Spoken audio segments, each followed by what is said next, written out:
I.e. Bird, my work rival, was secretly sabotaging my projects when she accidentally tagged me in her private Lowy sheet tracking my failures. My co-worker, Charlotte, had been undermining my work for a year, but I couldn't prove it until she accidentally shared her Spreadsheet titled Sarah's Failures with the entire department, including a column tracking which clients she'd purposely turned against me. When I confronted her with evidence, I discovered something about her past that changed everything. Working at Meridian Options was my dream job until Charlotte joined our team last year. We were both senior account managers handling major clients, but while I built relationships through transparency and results, Charlotte operated differently. Whenever I presented to clients, technical issues mysteriously arose. Emails I sent wouldn't arrive. Numbers in my presentations would inexplicably change between my final review and the client meeting. I started double-checking everything, taking sprints of completed work and backing up files obsessively. Despite my precautions, problems continued. 3 major clients requested to work with someone more detail-oriented, all using nearly identical language. My previously spotless performance review suddenly included concerns about attention to detail and follow-through consistency. I confided in my manager, but without proof. It sounded like paranoia. Competition brings out insecurities in all of us, he said, suggesting I focus on improving rather than blaming others. Meanwhile, Charlotte's client list grew as mine shrank. Last Tuesday, our entire department received an email from Charlotte with the subject line, Q3 Strategy NT, and a Spreadsheet attachment. I opened it, expecting another collaborative project where she positioned herself as the leader.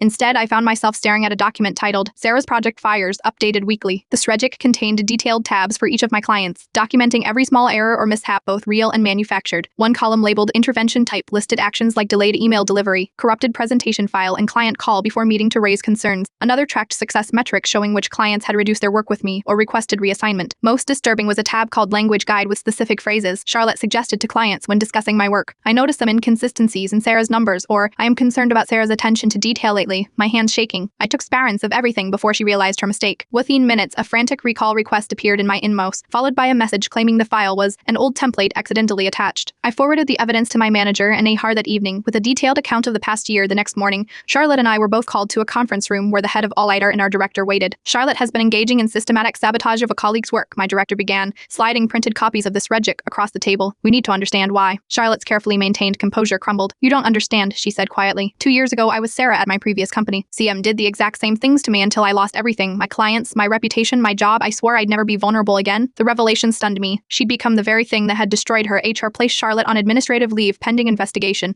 They discovered she'd done the same at 2 previous companies, always targeting the woman most similar to her position. When she was terminated, I requested a private moment with her. Why me specifically, I asked. Because everyone liked you immediately, she whispered. Just like they liked me before. I returned to my desk to find emails from all 3 clients who had left, asking to schedule calls returnly. Charlotte's intervention emails had been discovered during the investigation. My reputation is slowly rebuilding, but I've requested that my new office have a clear glass door. Some types of transparency can't be faked with carefully worded emails or manipulated data, and I've started mentoring junior team members, especially those who remind me a little too much of myself. Sometimes the most dangerous person isn't your enemy, but the person who sees themselves in you and wants to ensure, sis, here's only room for one.